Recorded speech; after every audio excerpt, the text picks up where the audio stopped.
kurang lebih 100 yang sudah melakukan post test ya, termasuk teman-teman dari S3. Jadi data ini sangat, jadi partisipasi teman-teman semua ini sangat sangat penting ya bagi kami karena juga akan melihat unjuk kerja dari sistemnya ya. Permasalahan yang terjadi itu seperti apa kira-kira ketika diakses oleh banyak orang. Jadi ini menjadi revisi kami juga. Kaitannya dengan sistem, saya kira tujuan dari penelitian ini yaitu untuk meningkatkan engagement sebetulnya, ya, khususnya ketika pembelajaran itu disajikan dalam bentuk video panjang. Kalau video panjang itu kan perhatian kita terkait terhadap video itu terkadang terdistrak ya oleh hal-hal lain lah, sehingga untuk konsentrasi menonton video dalam waktu yang lumayan panjang itu berdasarkan penelitian itu tidak begitu efektif. Berdasarkan penelitian yang ada, yang efektif itu maksimal itu sekitar 6 menit. Maksimal 6 menit video ya, penelitian yang ada saat ini ya. Seperti itu. Sehingga dalam video-video panjang itu kami chunking ya, memotong dalam beberapa bagian. Seperti itu sebetulnya esensinya ya, untuk melihat bagaimanakah ketika video itu disajikan dalam bentuk potongan, kemudian pertanyaan-pertanyaan, diberikan pertanyaan, apakah mereka peserta belajar ini akan fokus pada pertanyaan, harapannya ya fokus pada pertanyaan sehingga itu menjadikan knowledge yang baru itu bisa disimpan lebih lama, ya, disimpan dalam long term memory seperti itu. Harapannya seperti itu, ya. Oleh karena itu ada pre-test dan post-test ya.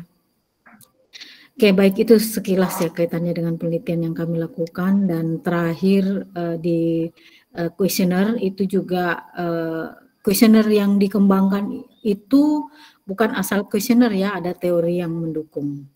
Ya, jadi teorinya berkaitan dengan turunannya dari TAM sebetulnya ya, teknologi acceptance model, dan juga ada task teknologi fit. Ya, jadi ada beberapa lah pertanyaan di situ sebetulnya masih banyak, cuma sistem ini masih perlu perbaikan ke depan sehingga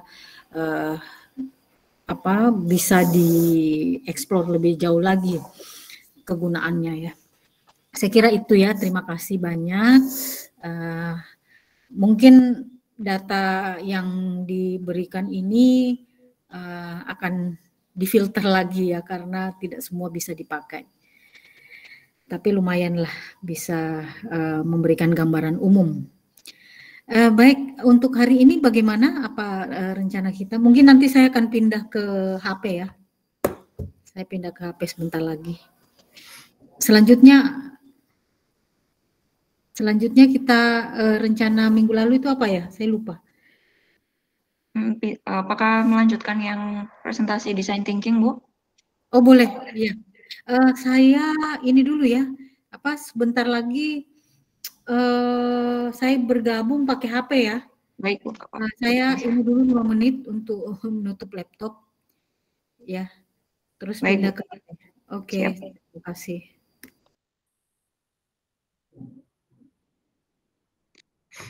Ayo, siapa yang mau? Ayo, Bu Fuja mau? Bu Fuja udah ya kemarin? Belum, tapi yang lain aja deh. Oh, Bu Juni gimana?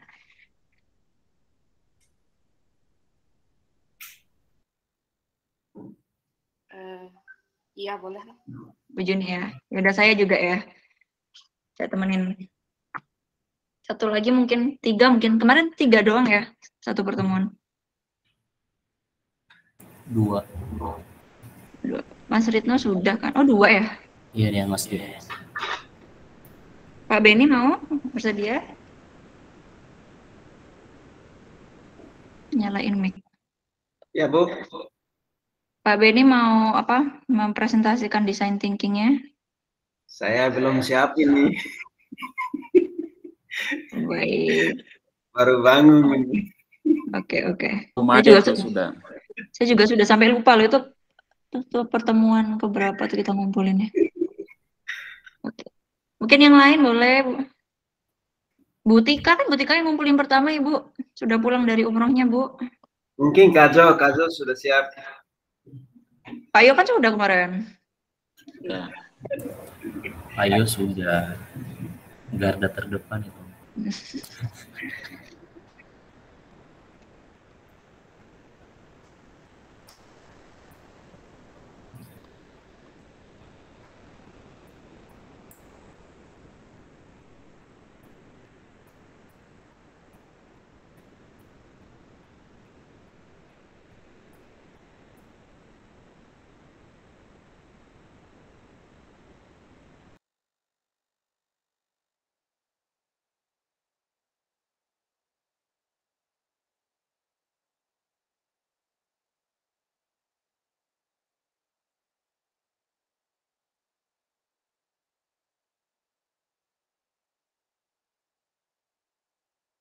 Atas kesempatannya.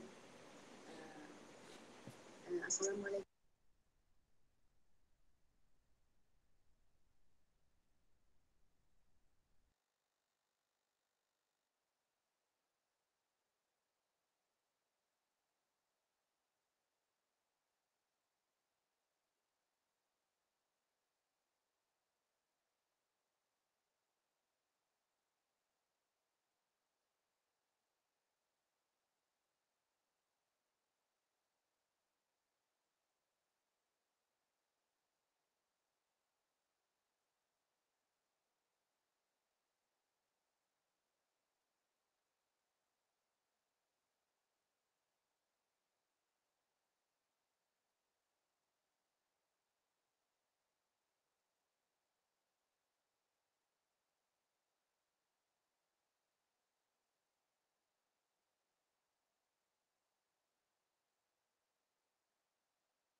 Ya, Bu Dian.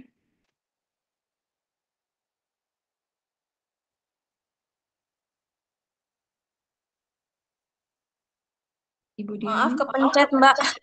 Iya. Sorry. Bu Dian mau ini nggak? Mau presentasi nggak? Biar teman-teman dulu deh, aku nonton dulu deh. Oke. Ibunya bilang bentar lagi ya, sebentar katanya. Oh, ini masuk lagi. Siap-siap ya.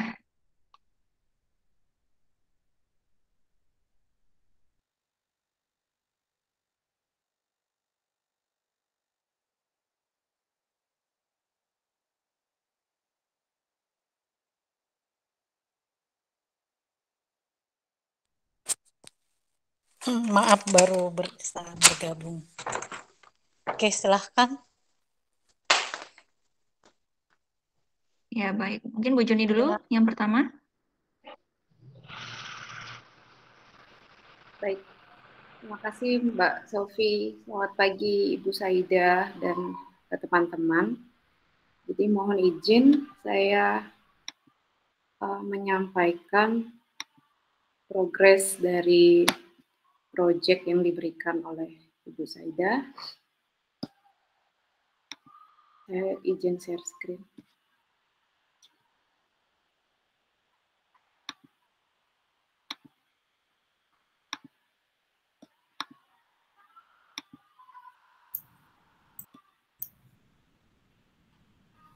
Apakah sudah terlihat teman-teman? Sudah, Bu. Terlihat. Sudah. Ya. Jadi saya mengembangkan suatu media yang saya beri nama media Sergio World. Jadi bagaimana konsep design thinking dalam mengembangkan media ini.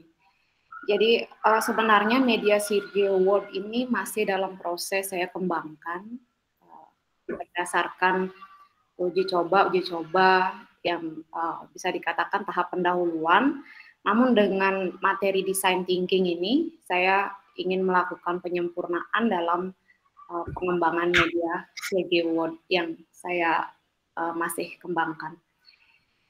Jadi teman-teman dan Ibu, kenapa saya mengembangkan suatu media dengan konsep design thinking pada media Sergio World ini? Jadi design thinking ini setelah saya analisis konsepnya, ternyata ini sangat baik dalam membantu saya sebagai guru ataupun dosen dalam pendidikan matematika melihat atau merancang solusi permasalahan matematika yang begitu kompleks, terutama dalam materi lingkaran. Jadi lingkaran ini adalah materi yang paling rumit dengan alokasi waktu yang sangat terbatas di kelas.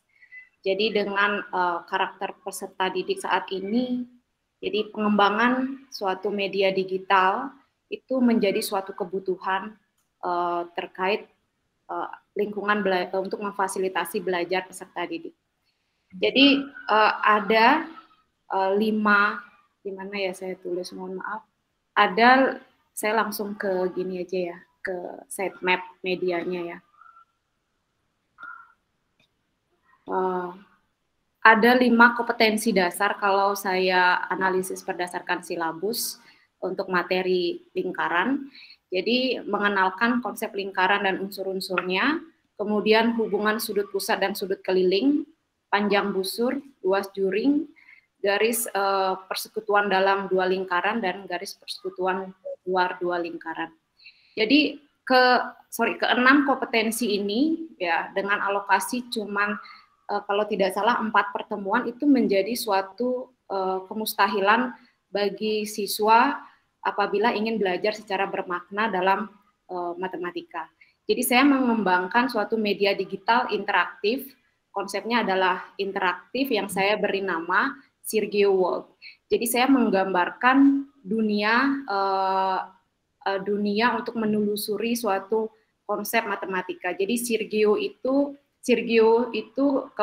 saya akronimkan berdasarkan kalimat Sergio World. Jadi dunianya Sergio. Jadi tokoh yang saya beri nama Sergio ini akan membantu memfasilitasi pembelajar yang dalam hal ini adalah siswa SMP, tidak menutup kemungkinan SD maupun SMA dalam belajar konsep lingkaran. Jadi nama ikon dalam media saya bernama Sergio.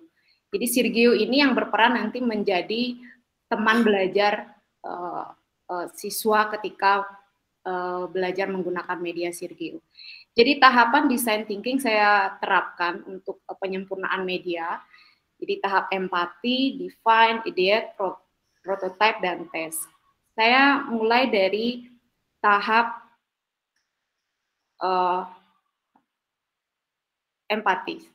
Ya, jadi setelah saya sampaikan bahwa karakteristik matematika yang sangat abstrak, kurangnya waktu dalam belajar, kompleksitas, kerumitan, materi, jadi hal ini menjadi suatu acuan pertama bahwa teknologi dalam pembelajaran matematika itu sangat penting. Kemudian berdasarkan hasil observasi, interview dengan guru, dan juga peserta didik, saya memperoleh masalah yang kemudian di tahap define, saya berupaya untuk merumuskan suatu solusi dengan melakukan formula yang saya dapat dari sebuah artikel. Jadi dalam tahap define ini kita bisa merumuskan suatu formula solusi dengan membuat rumusan how make we, jadi HMW singkatannya. Jadi pengolahan data berdasarkan HMW ini didapat dari hasil user interview pada tahap empatis. Jadi ada 7 tahap di tahap define yang saya rumuskan berdasarkan formula HMW ini. Jadi yang pertama, bagaimana pengguna dengan mudah memahami tujuan pembelajaran. Kemudian bagaimana pengguna memahami dengan mudah petunjuk penggunaan media, itu masih dalam hal teknis. Jadi kemudian bagaimana pengguna dalam mempelajari materi pembelajaran secara efektif yang dapat mengakomodasi gaya belajar mereka yang beragam. Kemudian bagaimana pengguna dapat mengeksplorasi konsep secara abstrak, konsep yang abstrak secara real melalui media. Kemudian bagaimana pengguna dapat mengukur kemajuan belajarnya. Kemudian bagaimana pengguna dapat bebas bereksplorasi di media tanpa batasan. Kemudian bagaimana media bisa langsung dioperasikan di smartphone ataupun fasilitas belajar yang mereka miliki. Jadi dari permasalahan itu saya berusaha untuk mengembangkan Sergio World ini dengan konsep story. Jadi Sergio nanti akan bercerita di media itu, seperti suatu kisah. Jadi agar tujuannya pengguna media itu larut di dalam medianya, jadi merespon apa yang ditanyakan oleh Sergio. Jadi Sergio mengajak, jadi ada suatu percakapan antara Sergio dengan siswa yang menggunakan media itu. Jadi menyisipkan story terkait manfaat kontekstual dari pembelajaran yang dilakukan. Kemudian yang kedua, menampilkan menu untuk siswa dapat mengerti atau memahami petunjuk penggunaan media. Kemudian pada menu materi disajikan representasi materi berupa audiovisual. Kemudian juga selain mode video, audio juga disajikan media materi yang berbentuk digital. Jadi untuk menu materi saya tampilkan video dengan video pendek yang berdurasi kurang dari 5 menit. Kemudian menampilkan menu khusus dan jadi dalam belajar matematika kita harus berusaha untuk bagaimana siswa menemukan konsep secara secara interaktif dinamis. Jadi saya menambahkan menu praktikum yang dalam hal ini adalah memfasilitasi virtual lab dalam eksplorasi konsep lingkaran. Jadi menu praktikum ini merupakan suatu embedded dari aplikasi GeoGebra.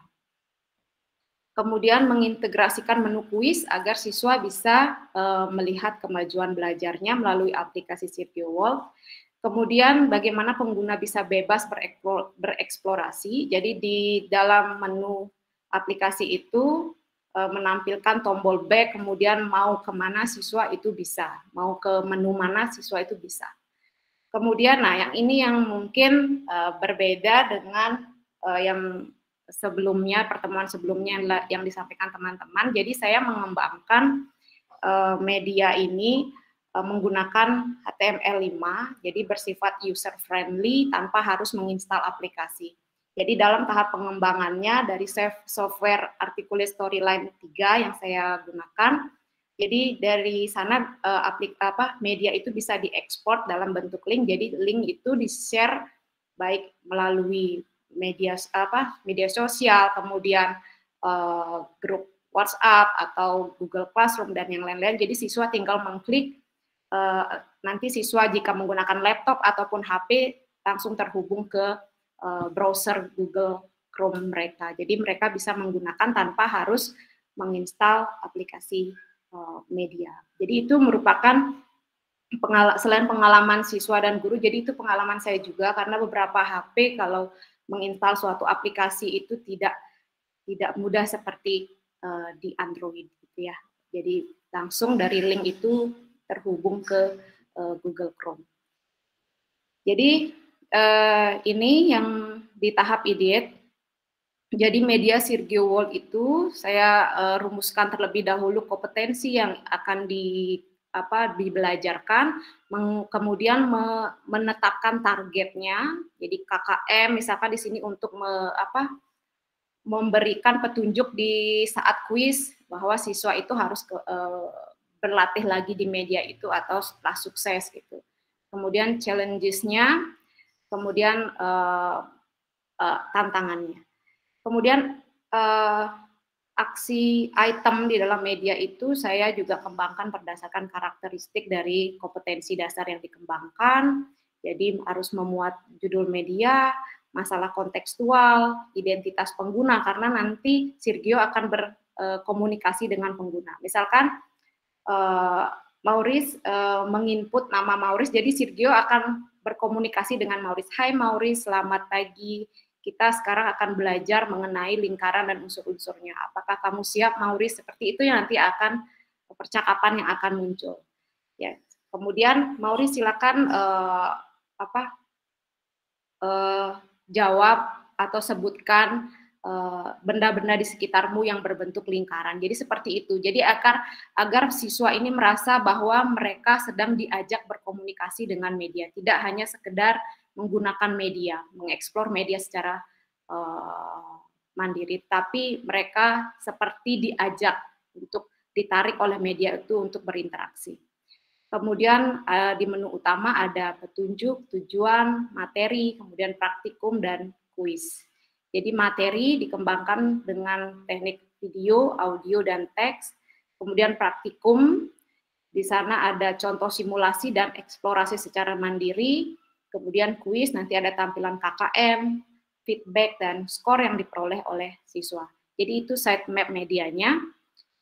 Kemudian di tahap prototype saya membuat, di tahap prototype di artikel yang saya baca terkait design thinking, di sini ada dua tipe prototype, yaitu low fidelity dan high fidelity. Jadi untuk low fidelity ini saya menggunakan software Balsamiq wireframes untuk menggambarkan bagaimana sitemap ini bisa diterjemahkan ke dalam prototype high fidelity. Jadi di sini saya merancang scene openingnya, kemudian saya scene tujuannya, kemudian login menu, kemudian ilustrasi kontekstual sebelum ke menu utama. Kemudian di ilustrasi kontekstual ini, yang ini di gambar 7 ini maksudnya nanti Sirgio akan berkomunikasi dengan user. Jadi user mengklik jawaban pertanyaan dari yang disampaikan Sirgio. Kemudian Sirgio memberikan feedback. Dan ini menu utama menu utama ada petunjuk, tujuan, materi, praktikum, dan kuis. Jadi kuis itu ya terhubung dengan aplikasi software GeoGebra. Jadi di sini bisa siswa secara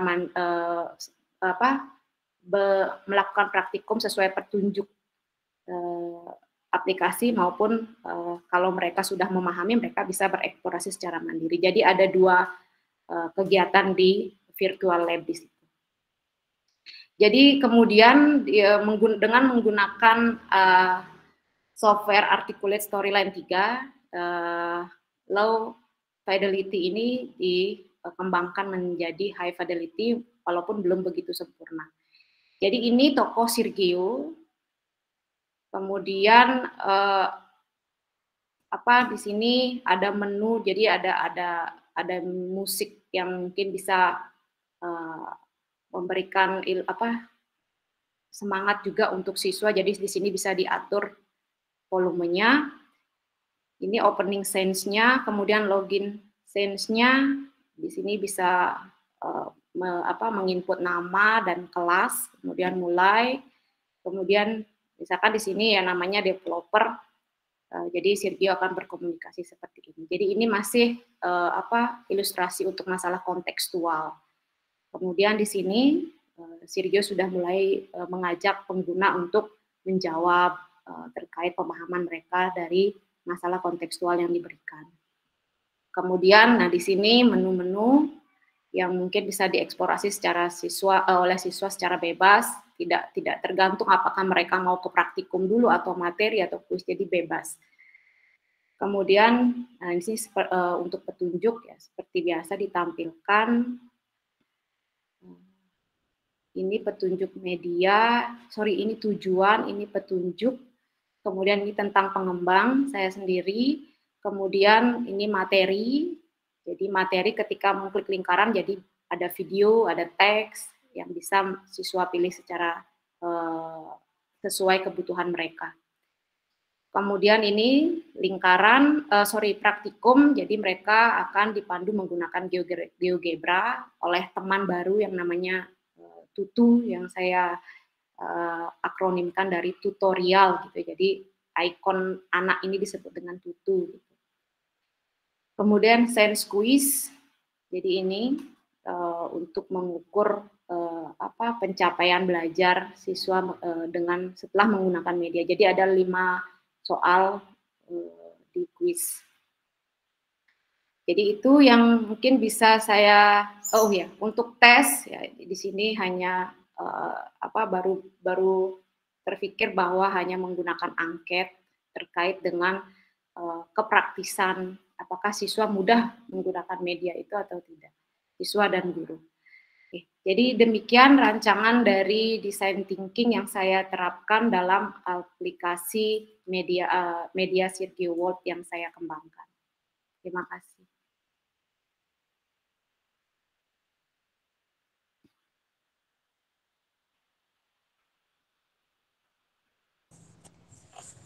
Oke, kalau menurut saya di sini penelitian ini sebetulnya menarik ya, rancangannya ya.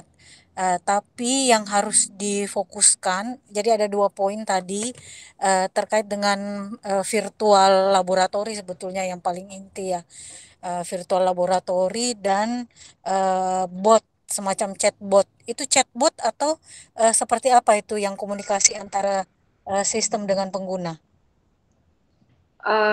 Iya Ibu, jadi seperti chat. Jadi inputan nanti yang diberikan oleh pengguna nanti direspon oleh Sergio.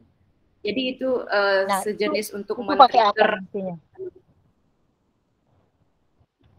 Ya Ibu.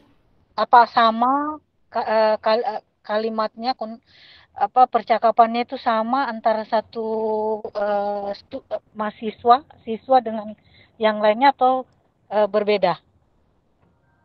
Itu hanya suatu trigger antara, misalkan gini, Sergio itu memberikan ilustrasi mengenai benda-benda di sekitar, mengenai konsep lingkaran definisinya. Jadi Sergio kemudian bertanya, silakan user untuk menginput benda di sekitar yang sesuai dengan konsep yang diberikan atau definisi yang diberikan oleh Iya. Sergio. Jadi antara Karena Sergio begini, dengan ya betul.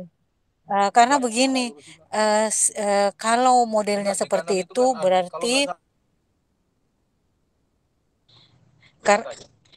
karena kalau modelnya seperti itu larinya itu ke text mining.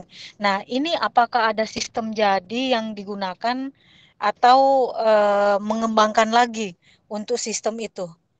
Karena kompleks sekali kedengarannya ya.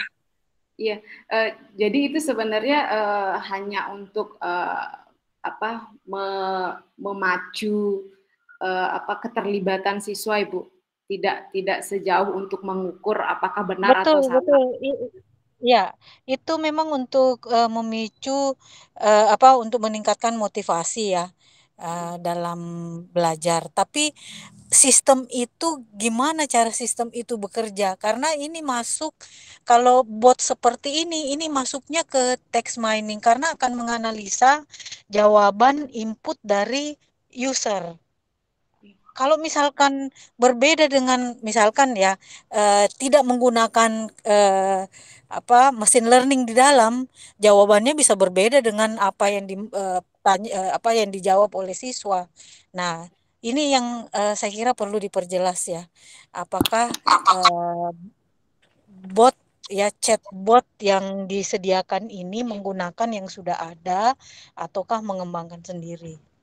Seperti itu ya. Jadi mengembangkan sendiri, Ibu. Jadi mohon maaf ini baru sederhana sekali, Ibu. Jadi ketika siswa menginput teks yang salah, misalkan gitu ya, Bu ya, baru sebatas ini yang saya bisa kembangkan, mengembangkan misalkan menginput bahwa pizza gitu ya, pizza yang sudah dipotong itu adalah lingkaran. Nah, sebenarnya kan itu keliru, tetapi nanti di slide selanjutnya itu Sergio menekankan bahwa benda-benda di sekitar yang berbentuk lingkaran adalah ini. Masih terbatas seperti itu, Bu. Tidak ada suatu proses. Untuk menganalisa ini salah, ini benarnya gimana? Itu belum saya kembangkan, Ibu. Hanya siswa menginput. Ya, jadi begini, untuk mengembangkan ke arah situ, perlu kita pertimbangkan ya, karena itu berkaitan dengan konten analisis ya, text mining, itu agak berat. Kalau menambahkan ada chatbot, walaupun sederhana. Kemudian yang kedua, yang harus difokuskan itu sebetulnya kompetensi apa yang ingin dicapai oleh siswa.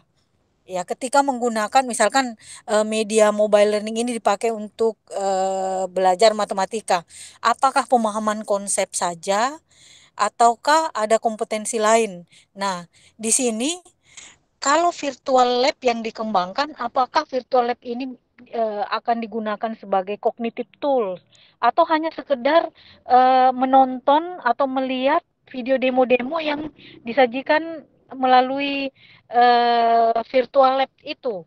Nah, saya kira ini yang perlu diperjelas karena kita dalam menggunakan design thinking kan permasalahan yang lebih spesifik ketika belajar matematika itu seperti apa.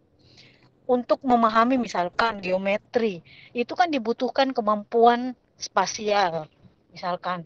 Nah, mobile learning ini dengan untuk mengakomodasi kemampuan spasial itu seperti apa kira-kira tool itu akan dikembangkan. Jadi lebih spesifik, bukan hanya kita menyediakan seluruh konten yang disajikan dalam satu paket pembelajaran, kemudian mereka mengakses seperti kita mendigitalkan semua konten, bukan seperti itu ya, tetapi bagaimana kita memandang mobile learning ini bisa digunakan sebagai cognitive tool. Ya, jadi saya kira yang lebih difokuskan adalah permasalahan dalam memahami konsep. Tidak perlu semua konsep matematika itu disajikan. Cukup satu pokok bahasan, misalkan geometri untuk misalkan bangun ruang apa. Nah, itu gimana cara untuk mencapai misalkan kompetensi yang lebih kompleks. Tapi kalau kompetensinya sederhana kan tidak begitu membutuhkan media yang kompleks seperti itu ya. Nah, itu saya kira itu ya, Baik. supaya design thinking itu bisa kelihatan. Baik, Ibu. Ya, jadi lebih fokus pada, saya kira sama untuk semuanya ya, lebih fokus pada konten yang ingin disajikan. Tidak perlu kita mengambil beberapa pokok bahasan, bukan tujuan kita itu bukan seperti mau mengembangkan mobile learning yang di dalamnya full materi ya, bukan. Tetapi kita ingin membuat sebuah fitur ya, sebuah tool yang sekiranya tool itu bisa membantu siswa untuk memahami sebuah permasalahan yang kompleks. Nah, disitulah design thinking akan kelihatan. Kalau hanya sekedar misalkan menyajikan secara umum, saya kira design thinking belum kelihatan. Model-model lain saya kira itu bisa terpenuhi ya, tanpa menggunakan design thinking. Tapi ini idenya saya kira menarik. Tinggal menggali lebih jauh, kalau misalkan ini mau dijadikan disertasi ya. Nah, ini juga bisa saya kira ya, peluang untuk dijadikan disertasi bisa. Tapi bagaimana virtual laboratory itu disajikan ketika menggunakan mobile teknologi. Nah, di situ saya kira butuh kompetensi ya untuk mengembangkan dan juga desain, instructional design yang lebih spesifik. Ya, begitu ya. Oke. Iya, terima kasih Ada yang Bu atas ditanyakan ya? Boleh Bu, izin? Ya, silakan. Ya, tadi menyimak yang disampaikan Bu Juni sama pemaparan yang Ibu sampaikan, kalau misalnya spesifik untuk satu konten, apakah kita harus mengembangkannya Bu sampai ke tahap evaluasinya gitu? Kalau misalnya evaluasi atau kontennya itu sifatnya yang project misalnya, apakah nanti dalam design thinking ataupun dalam produk yang kita kembangkan ini harus sampai pada tahap evaluasinya gitu. Kemudian evaluasinya itu apakah dimasukkan juga ke desain tersebut ataukah bisa terpisah dengan pada aplikasi tersebut ataupun pada mobile learning yang akan kita kembangkan. Evaluasi untuk mengetahui sejauh mana kompetensi itu dicapai itu juga penting ya. Tapi bisa juga itu terpisah. Tapi kalau untuk pemenuhan mata kuliah ini saya kira kita ini tinggal 1 bulan ya. Nah, ini saya kira tidak bisa tidak akan sampai evaluasi. Mungkin di luar dari mata kuliah ini atau misalkan dijadikan sebuah disertasi, saya kira harus full ya sampai di evaluasinya seperti itu. Nah, untuk mengetahui apa kompetensi itu sudah dicapai kan butuh alat ukur ya. Nah, saya kira itu penting. Kalau misalkan mau di-embed di dalam, cara mengembednya gimana? Nah, itu juga perlu dipikirkan. Tapi saya kira bukan urgensi ya memasukkan alat evaluasi di situ, karena sebelum kita mendesain kita kan sudah mengukur ya. Ini dengan strategi begini ini bisa tercapai. Ya. Jadi tidak perlu memasukkan lagi di dalam seperti itu. Nah, tadi itu sebetulnya menarik, tetapi sepertinya akan membutuhkan banyak kecerdasan buatan atau mesin learning. Sepertinya ya. Ya, yang punya Mbak Made tadi. Ya, saya kira seperti itu ya. Terima kasih Ibu. Ya. Ada lagi teman-teman? Oke, baik. Dari Bu Juni sudah ya? Yang masukan dari Bu Saida. Oke. Mungkin saya menawarkan ada teman-teman yang berkenan untuk mempresentasikan.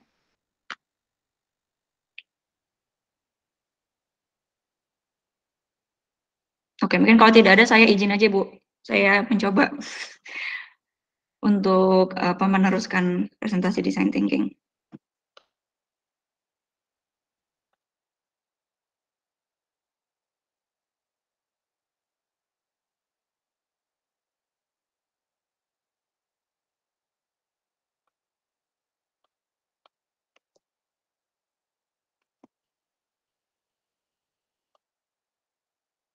Oke, apa sudah terlihat teman-teman?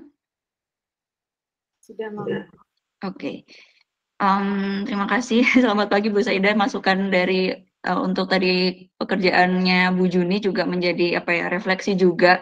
Mungkin untuk progres saya pun juga akan memiliki banyak kekurangan dan mungkin perlu saran dari Bu Saida. Nah, kebetulan saya sharing sedikit aja mungkin terkait bagaimana design thinking dan juga LXD atau learning experience design. Nah, untuk LXD sendiri ini merupakan apa ya, salah satu kajian dalam bidang penelitian di prodi kami, yaitu LabTel atau Technology Enhanced Learning Laboratory. Nah, ada beberapa mungkin apa ya, bidang kajian ya untuk membantu teman-teman mahasiswa untuk skripsi terkait AID, itu artificial intelligence, ada data mining juga, digital media. Terakhir yang paling banyak diminati sebenarnya adalah LXD atau Learning Experience Design. Nah, mungkin sebagai pengantar singkat aja bahwasanya LXD itu apa yang kami pakai ya di prodi kami itu merupakan sebuah irisan gitu antara penelitian user experience, pengalaman pengguna, dan juga instructional design atau ID sendiri. Karena kami ingin memberikan wawasan terhadap teman-teman mahasiswa bahwasanya mereka untuk lulus nanti tidak hanya sebagai seorang pengajar ya gitu. Kalian nggak harus jadi guru, nggak harus jadi dosen, tapi kalian pun juga bisa menjadi seorang yang berada di behind the scene, yaitu sebagai seorang instructional design di bidang pendidikan maupun bidang pelatihan seperti itu. Nah, untuk secara historinya sendiri bahwasanya LXD itu berawal dari Kolb. Kolb ini merupakan sepengetahuan saya dia seorang psikologis juga, seorang penggali di bidang education juga. Nah, beliau mengungkapkan bahwasanya untuk seorang pembelajar ya agar bisa mengikuti atau menyelesaikan pembelajaran secara efektif, mereka tuh harus melalui 4 tahap experiential learning cycle ini. Mereka harus merasakan, mereka harus melihat atau menonton sesuatu, berpikir, dan akhirnya do something gitu ya untuk di tingkat HOTS-nya di higher order thinking skill. Nah, dari experiential learning cycle ini mentransformasikan tuh bahwasanya pengetahuan pun juga harus berdasarkan dari pengalaman pembelajar seperti itu. LXD sini mungkin berkaitan dengan pendekatan interdisipliner. Dia harus learner centered, di mana pendekatan abad 21 sekali ya, lalu goal oriented, desain fokus, dan memaksimalkan pembelajaran. Nah, itu mungkin adalah tujuan pendekatan dari LXD itu sendiri. Nah, mungkin bisa garis bawahi bahwasanya LXD itu berfokus pada tujuan dan juga human centered. Nah, mirip mungkin ya seperti design thinking itu sendiri, karena memang berfokus pada pengguna. Mbak Mauris, sebentar ya. Ya, Bu. Saya lagi di bisa di ini dulu ya, saya 10 menit aja. Saya anu dulu ya. Oh, gitu. Oke, baik, Bu. Saya lagi di bank. Ya, 10 menit ya. Bentar ya, dipending dulu ya. Ya, baik, Bu. Sorry. Siap, Bu. Baik, Bu.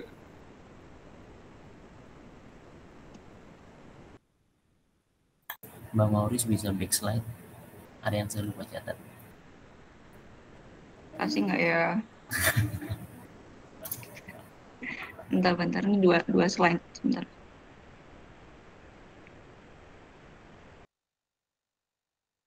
Jadi nggak enak ya, harusnya nggak usah pertemuan hari ini ya.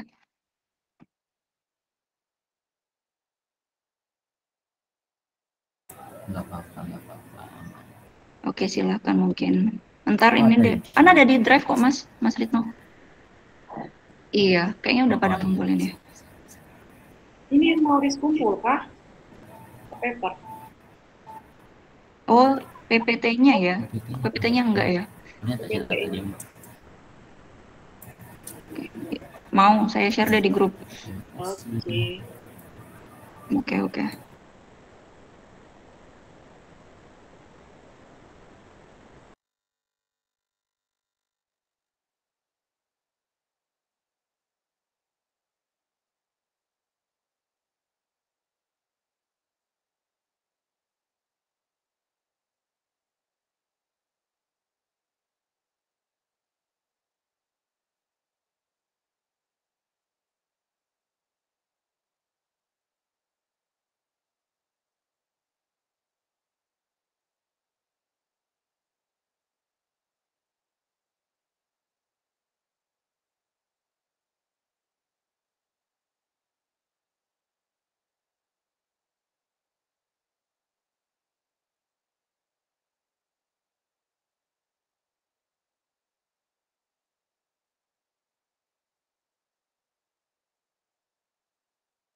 Sambal rujaknya masih ada atau belum ya? Masih udah habis apa belum ya?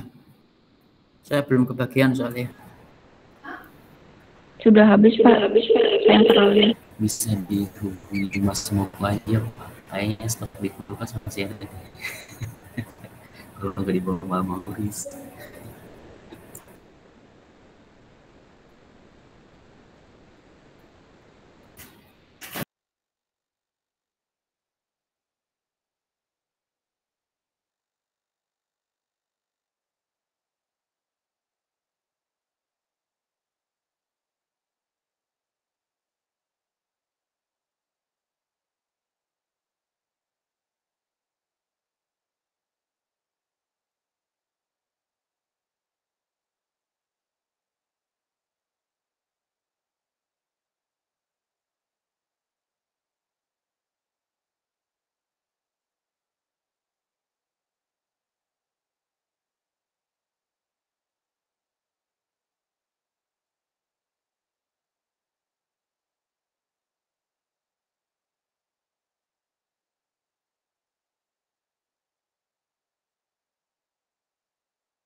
Saiki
Guys.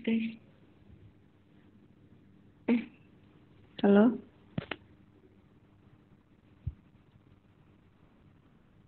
Nggak kedengeran, halo? Ya, Mbak. Halo, Mbak. Oh iya. Aman Mbak, aman. Ibunya kayaknya ngantri paspor deh ini. Terus, bentar banyak tipe. Kayaknya kita sudahi kelasnya. Siap. Ya udah kita lanjut hari Jumat ya. Ini juga atau bentar, ibunya masih typing. Oh ya udah. Apa mau dilanjutin, mau dengerin nggak yang LSD ini? Apa nunggu ibunya aja hari Jumat? Mau Mbak. Ngapain? Nungguin dong. Nunggu ibunya aja kali ya. Beb. Iya. Nah, Biar kalau pasukannya. dari apa? Kalau dari slide itu sebenarnya ada kayak apa ya teman? Kayak benang merah yang menarik itu antara LSD ini sama apa yang kita bahas design thinking ya. Jadi from design thinking to learning experience. Jadi sebenarnya kalau buat ngangkat masalah itu memang cocoknya sih si design thinking itu. Tapi bagaimana kita memvisualisasikan, menjawab solusinya untuk dimasukin ke area pembelajaran, mungkin teman-teman bisa sambil search aja tentang learning experience ini. Begitu ya. Siap. Oke, mohon maaf, saya juga baru baca. Ini sebenarnya bukan bidang saya juga. Ini saya nyampein aja apa yang ada di prodi kami gitu. Ntar mungkin kita bisa sharing lagi hari Jumat ya. Oke.